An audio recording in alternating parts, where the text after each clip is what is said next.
are joined by Destiny Huff, a late diagnosed autistic and ADHD mental health professional, licensed therapist, and non-attorney special education advocate. With over 15 years of experience in schools and mental health settings, Destiny brings both professional expertise and lived experiences as a mom of two neurodivergent learners with IEPs. I just welcome to the show. I'm really excited to have you here. Thank you for having me. Okay, so let's gonna get right into these questions because you really have so much that you share on your social media page that I feel like people can learn from. I know me as a person who's not very familiar with IEPs, if someone does ask me, I do refer them to your page because I'm like, this is who I feel is the expert, so I think you should check her out.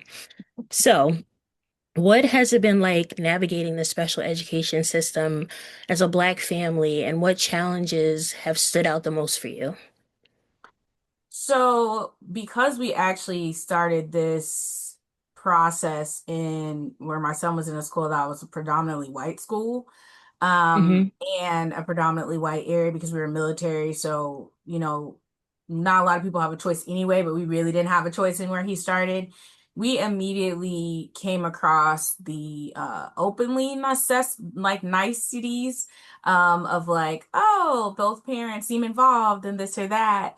But it was the undertones of like Hmm. the racism and stereotypes and things, and he was adultified very quickly, and it was very much like, oh, he's so smart, which means he knows better, which means he shouldn't be doing these things. And neither myself or him were diagnosed at the time, so it's my oldest Uh-huh. child that is autistic. So navigating it, my husband and I are both, I was a military child, he was a military child for a little bit, but our families are from the South. So we're Mhm. very familiar with racism, discrimination, stereotypes, bias. So that wasn't Right. really like, we were already like, okay, we're on alert for it. But up until that point, we hadn't experienced it to that level because the school was not a military affiliated school. They just had military learners. And our children always went to very diverse settings when they were in childcare. Mhm. So they always saw someone that looked like them and interacted with someone that looked like them. And so it was really different to come across it. And then my mother and sister are educators. Um, and my mother-in-law used to be in the school system. And so we very much were like, oh, we understand the plights of educators and things like that. And his educator was phenomenal. She was great, but administration was the barrier. So being a Black family in a predominantly white area, we were already on alert of like, okay, we don't know how this is going to tackle. It was during our current administration's last administration as well, so we were again on high alert. Um, but I feel like until you really go through it and you see the way it tears down your child, you're never really Wow. ready. Yeah, absolutely. And especially right like now with the current administration that we're under, we're always on high alert every day. We're seeing something negative about autism and being autistic and being attacked online. So I definitely understand like that has to be a struggle, especially as a parent with neurodivergent learners. And thank you for sharing that with my audience. So, has having a formal diagnosis changed the way you parent and show up for your children? Yeah, I think being a mental health professional, I always say, and my husband always says, I kind of always had like a slight edge on how I view parenting. So my entire mental health career is based around working with children and adolescents anyway. So that's where my training was. And so I always came from the mindset of children are people.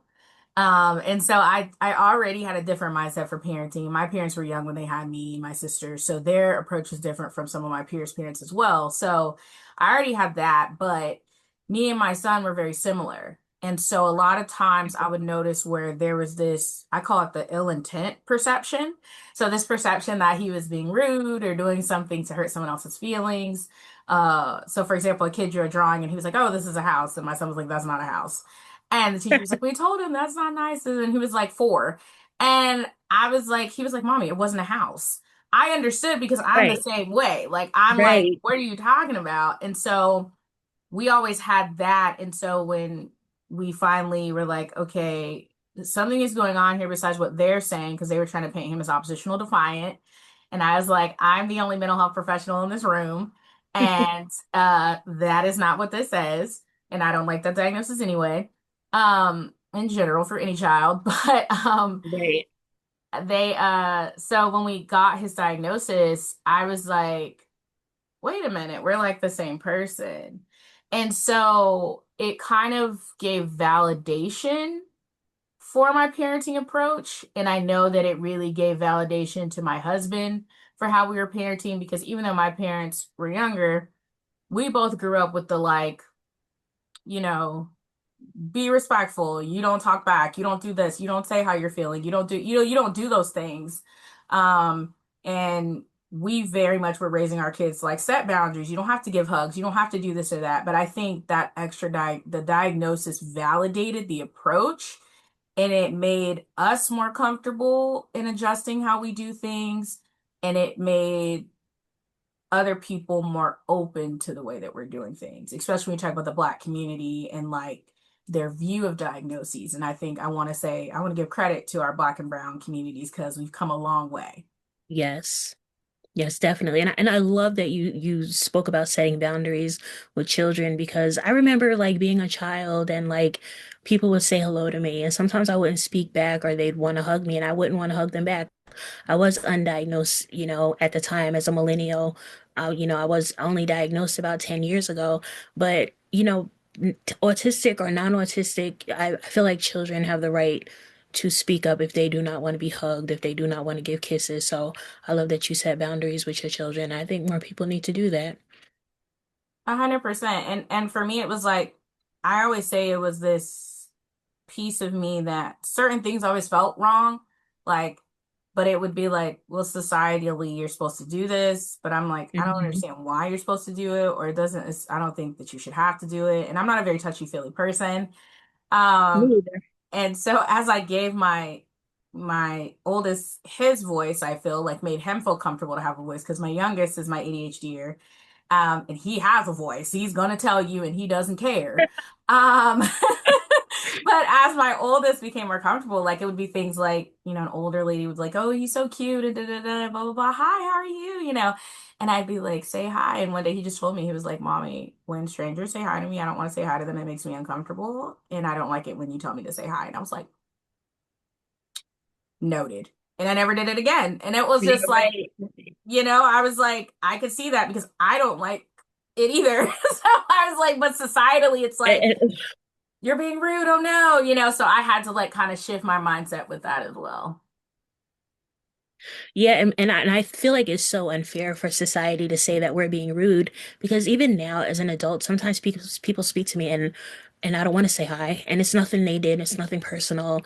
I'm not being malicious, and most of the time I am with my dad, and he's like, she's not gonna say hi to you, or he just gives them a little a little like warning precaution. She's like they're like, do you think that she'll speak to me?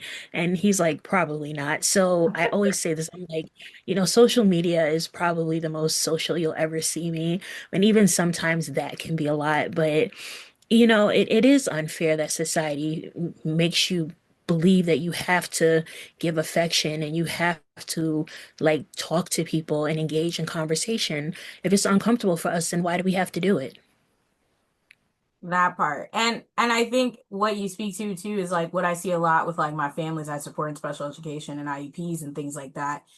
A lot of times I'll see comments online from grown adults who are just like, well, I'm not always comfortable with everything I have to do either, but I have to do it. And I'm like, and that's society's problem.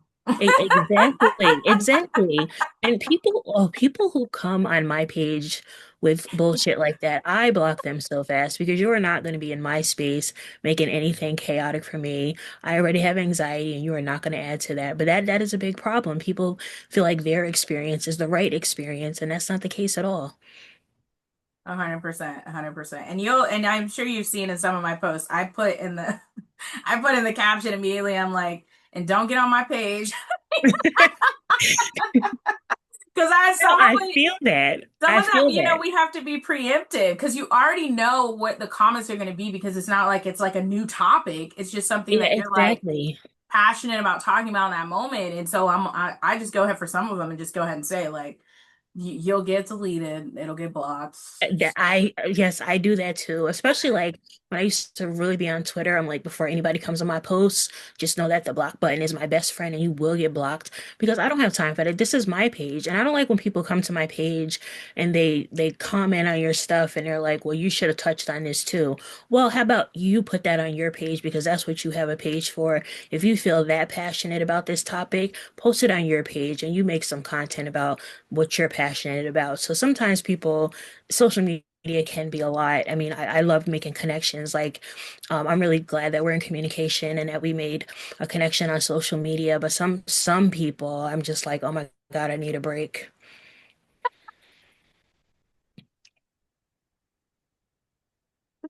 So true. So true. Yeah, I don't get it. But let me stop rambling about social media and get into the next question. In what ways did your child's diagnosis push you into becoming a stronger advocate more than you might have expected to be? Yeah, so I would tell everyone I went into, even having been in the public school system as a mental health professional, having mother and sister that are educators. I mean, my mom's been an educator for like 30 years. Um, Hmm. and she's been at all levels, early childhood, early child and elementary. She likes the littles.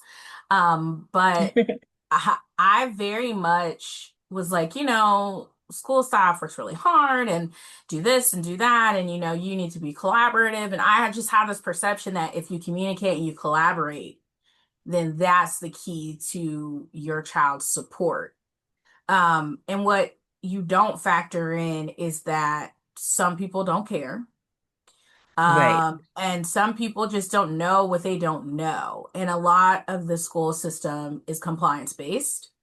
There's a lot of built-in ableism and racism. There's a Yes. lot of stereotypes and prejudice and bias that drive their approach, which leads to seclusion, restraint, discrimination. Um, and I apologize to I should have said trigger warning, which is, that's something that my son experienced personally. And it did have an impact on the entire family. And so, what the interesting thing was even though we're in a predominantly white area, right? We were in the state of Louisiana. Louisiana has got a lot of Black people. And so I sought out a Black clinical and educational psychologist. And there was two women, and they were like, hey, we're going to collaborate with you with the school so that we don't repeat testing. We just do the testing that we need based on the testing that they do and get him, figure out what's going on. But like from day one, she was like, have you thought about autism? And I am not afraid to tell everyone I had a very stereotyped view of how autism presented. Mind you, I worked with children my whole career. And I so feel that. yeah, like I was no, like, no, anxiety, yeah, I'm not sure what else is going on there. Like I was like, perfectionism, like, but autism. And then I get the form and I'm filling it out, and I always say like those stereotypical like casebook presentation that you think of. I was like, no, no, Yes. no. Then I get to the other parts and I'm like, yes, yes, yes, yes. But then I'm also like, but I do that too. What does that mean? Like, what are you Right. saying? So I I think feel that. how I already was advocating was from that mental health standpoint. Like I would say I had the benefit of knowing my child. I had the Hmm. benefit of seeing him as just this amazing person capable of so many things. And I think that we got his diagnosis when we needed to get it. He was diagnosed right before he turned 6. And I think that helped us not limit, based on societal perception, what he was capable of. And so once we received his diagnosis for us, it was just like, oh, now we know how to support him. When they told me that I was autistic, I was like, no, I'm not. You guys don't know what you're talking about. I'm like, that shit's for white people. So I did not believe it when they told me that I was autistic. So when you said that, I was like, wow, like somebody understands. It wasn't just, and I wasn't being racist. Traditionally, the face of autism is not a black woman. So I wasn't being racist. It was just ignorance. And I just did not know. But Culturally also things are different for us being autistic. What advice would you give to Black parents and Black grandparents who are just beginning the journey of supporting an autistic child? I mean, I think it's like listen and learn, right? I think one of the hardest things that you step into once you learn about autism, and I see this a lot in the Black and Brown community on social media, which makes me grateful for all the virtual connections because I'm seeing a lot of families find their support through virtual connections is Yes. like listen and learn and support. One of the hardest things is for family to see to have one perception of your child or you, and it's not the same perception of behind closed doors. And so, because of that, they invalidate and discount what you know to be your situation. And that's very difficult. And everyone doesn't get the opportunity to see it all. Like my dad, he's military, he was retired now, and he made it a point every month to come see because his job gave him that ability.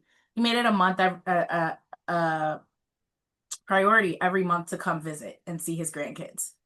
But Wow. because of that, no matter where we lived, but because of that, he actually saw like the autistic meltdowns. He actually Wow. saw that. And so he knows and he knew when we were like, we're having a hard time. It's a hard time. He got to witness that. Whereas my mother never got to see that. And so it helped him have conversations with her about like, I know what they're talking about because I saw like we literally one time my husband was like, maybe if your dad came up to the school and talked to him, and this is pre-diagnosis, so we were still trying to figure out what's going on, that it would help. Yeah. So my dad got to see all of the full glory. And so he knew what we meant when we said like it's a hard time and they're struggling and their sister that. But my parents also know, and I get it from them, but also I've never had the issue where I know a lot of Black and brown families do, where it's like, well, my parents are not supportive or they don't understand or they say like sideways things because my parents raised me to be like, you either gonna get on board or you gonna get off the train. So I very much was that person. I was like, you're gonna get on board or you're gonna get off the train when it comes to how we're supporting him and what he needs. You have any recent projects that you would like to share with our audience? So I have the Affirming Village podcast that I do with fellow advocate and former educator Lisa Baskin Wright. Hmm. And essentially, it was an idea that I came up with. And I was like, I don't think there's anything out there like this. Just talking about special education support from an affirming standpoint. And you have a mental health therapist on one side who's also a parent of two young children, who is Black, and who is a mental health professional and autistic and ADHD. And then you have Lisa, who is white. Both of her children are grown now. So her last one just went out the house and is at college. She's a former educator and she's ADHD and dyslexic. Wow. So, we're like, that would be a unique approach to bring to it. And we don't hold bars. So we talk about the stereotypes, the bias, the prejudice, Yeah. and the racism that's all weaved out through there. So that that's really what I'm wanting to get out there and to kind of help change the narrative for our special education learners. That's amazing. So everybody make sure you check out the new podcast. And what would you want people to know and take away from this interview? That regardless of, because I don't prescribe to levels, but regardless of levels of the learner, like they deserve to be affirmed, supported, validated, and understood. And don't let their diagnosis be how you determine what they're capable of accomplishing. Yeah. And I think that it's important for a lot of parents to hear that, a lot of parents and a lot of educators. So you have one of the best and one of my favorite Instagrams out there. Tell everybody where they can find you. Yeah, so you can find me thank you for that. You're welcome. I love your Instagram as well. Thank you. Um, You can find me on Instagram at Destiny Huff underscore IEP underscore advocate. You can find me on Facebook at Destiny Huff Consulting. And then you can find me on www.destinyhuffconsulting.com. Great. So everybody make sure you go follow her. You will learn something. And if you don't need the information, I'm sure you know somebody that does need the information. So thank you so much, Destiny, for sharing your powerful story and wisdom with us today. To our listeners, thank you for tuning in to Black Girl Diagnosed. Your presence and support mean everything. And until next time, take care and keep advocating with love.